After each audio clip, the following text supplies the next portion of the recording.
Alright guys, don't forget to subscribe, hit the like button, and leave a comment if you like. The Raven in the Inner Past episode 4 started off with the Raven Concord and her friend discussing why birds don't move on. You hear people moving on or not going to heaven or hell because they have to do something here on earth, but never animals. And then her friend says, there used to be a princess who had one of those birds, and I really liked the princess, but one day the bird trips and falls into a lake, and it's really sad because that bird will never be able to see the princess again. Is it possible for us to release the bird from Earth? Of course it is. We just have to find the bird. And when she said this, I was thinking, okay, this is not what the fucking episode is going to be about. Well, it kind of did end up being that way because the first half of the episode, she goes and tries to find this princess. So first she goes into an abandoned shack where there's no one in there except some fucking rats. And they look at the rats and they're like, never mind, I'm leaving. But they find a clue in the forest where the princess died in the lake and next to it was a couple of flowers. So she goes and talks to the working ladies and says, hey, do you guys know about this princess that died? And they're like,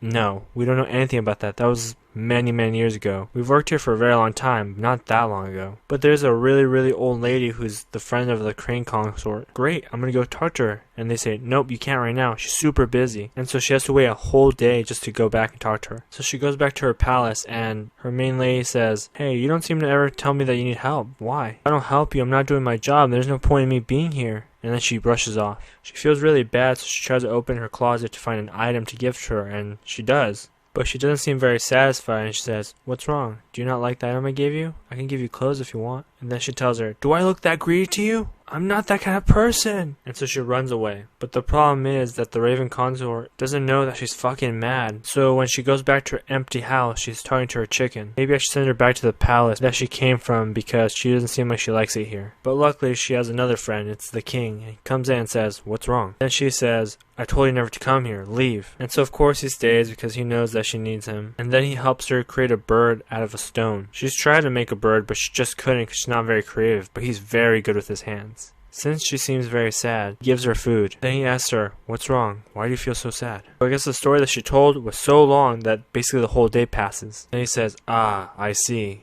You shouldn't be doing things like that. There are many things in this world you don't know, and to do stupid things like that, you should think before you act. And then she says, why are you so mad? Because I gave you that gift that you were going to give her. You shouldn't give gifts that are yours to someone else. Please tell me that you did not give away the amberfish. And she says, no, I still have it over there. Good, because that's the item that symbolizes that I will not kill you. So after they talk to each other, he leaves and then he goes to this really wise old man and says, who is the Raven consort? And he says, I have no idea. I don't know why you're asking me. You should go ask her for yourself. You look very sick, she can help you with that. And conveniently, somehow the Raven consort was behind a tree when someone was offering to the dead person. And who was that person? Well, it was the right-hand lady to the person that they wanted to see. And the Raven consort says, do you know this bird? It's the princess's bird, right? Now tell me about the princess. Well, not so straightforward, but something around those lines. So the lady ends up saying, oh yeah, I kinda let her die. So the story goes that this lady and the princess were really good friends at one point, and then one day they have this big argument that leaves her angry for a while, and the princess has been very sick recently, and one day her favorite bird to tell this lady that's at the lake right now a message, but the lady refuses to hear it out. And later that day, she ends up going to the lake where the princess is found dead. And now she feels really bad because she was just nice to her. She really didn't say anything mean and helped her out when she was feeling really bad. Now she wants the Raven consort to make the spirit of the bird leave Earth and set its soul free. Oh, and I didn't know that the Raven consort is also a detective because she figures out that the lady slipped. She was trying to plant some medicine flowers. So the prince also comes at the exact time that she's about to let go of the bird, and he has a bird carving that she uses her magic on, and she says, follow that bird to heaven. And then she releases her big magic, and she's like, whew.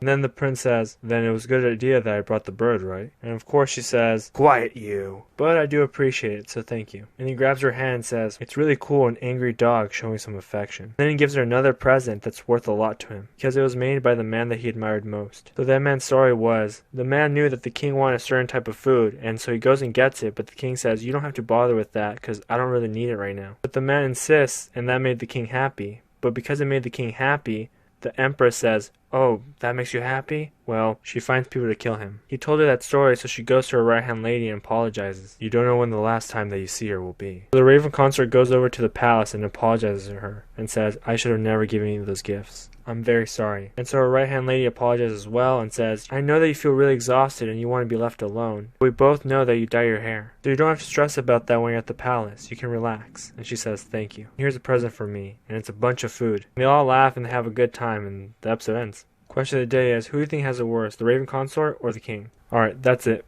Peace.